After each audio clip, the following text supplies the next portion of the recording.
To global channel Jayanthi Amirishetti tips and cooking ఛానల్కి స్వాగతం. Egg keema కోడిగుడ్ల కైమా తయారు చేయటం ఎలాగంటే, మొదట కోడిగుడ్లని ఉడికించి దానిపై చొక్కంతా ఒలిసేసి తర్వాత తురుముకోవచ్చు. తురుము పెట్టి తీసుకొని నేనేమో చాకు తీసుకొని సన్నగా కోసుకున్నాను.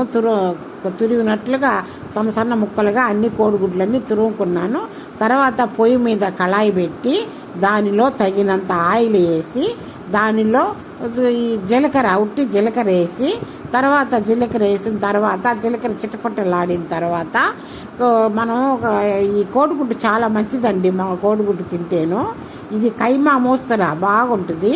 తర్వాత ఏమో తురివిన ఉల్లిపాయలు వేసి ఉల్లిపాయలు కొద్దిగా మగ్గిన తర్వాత తరిగిన టమోటాలు వేసి తర్వాత దాంట్లో అల్లం పేస్ట్ వేయకూడదండి. అల్లం వెల్లుల్లి పేస్టు అల్లము తురిమి వేస్తే మధ్యలో తగులుతుంటుంది, బాగుంటుంది. అల్లము వెల్లుల్లిపాయ తర్వాత క్యాప్సికమ్స్ కొద్దిగా కరివేపాకు కొద్దిగా ఈ పచ్చిమిర్చి వేసి తర్వాత పసుపు తగినంత కారం తగినంత ఉప్పు వేసి అవి ధనియాల పొడి జీలకర్ర పొడి గరం మసాలా వేసి బాగా అవన్నీ మగ్గి నూనె ఆయిల్ బయటకు వచ్చేంత వరకు మగ్గించాలా. తర్వాత ఆయిల్ బయటకు వచ్చిన తర్వాత అవన్నీ గరిటె తీసుకొని ఇట్లా ఒత్తినట్లు అంతా మొత్తం స్మాష్ మామూలుగా చెయ్యాలా. ముద్దకంతనా చేసుకోవచ్చు, లేకుంటే ఇది చేసుకోవచ్చు.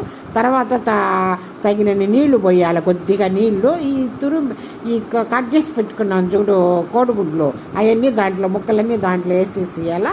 ఇంకాస్త నీళ్లు పోయాలా. నీళ్లు పోసేసి కొంచెం సేపు మగ్గనిచ్చిన తర్వాత లాస్ట్ మిరియాల పొడి చల్లుకోవాలా.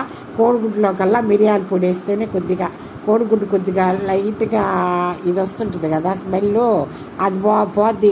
కోడిగుడ్డు దేంట్లో అయినా గుర్తుపెట్టుకోండి, కోడిగుడ్లో మిరియాల పొడి వేస్తేనే మంచి బాగా బాగా వాసన వస్తుంటుంది.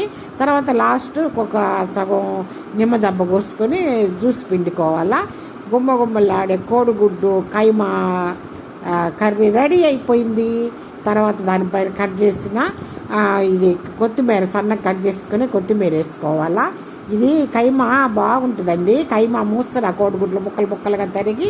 ఎప్పుడు కోడిగుడ్డు పులుసు, కోడిగుడ్డు మిరియం, కోడిగుడ్డు తీగూర, కోడిగుడ్డు ఆమ్లెటే కదా తింటున్నాం. ఇది ఒక డాబా స్టైల్లో ఒక రౌంతా వెరైటీగా కోడిగుడ్డు కీమా.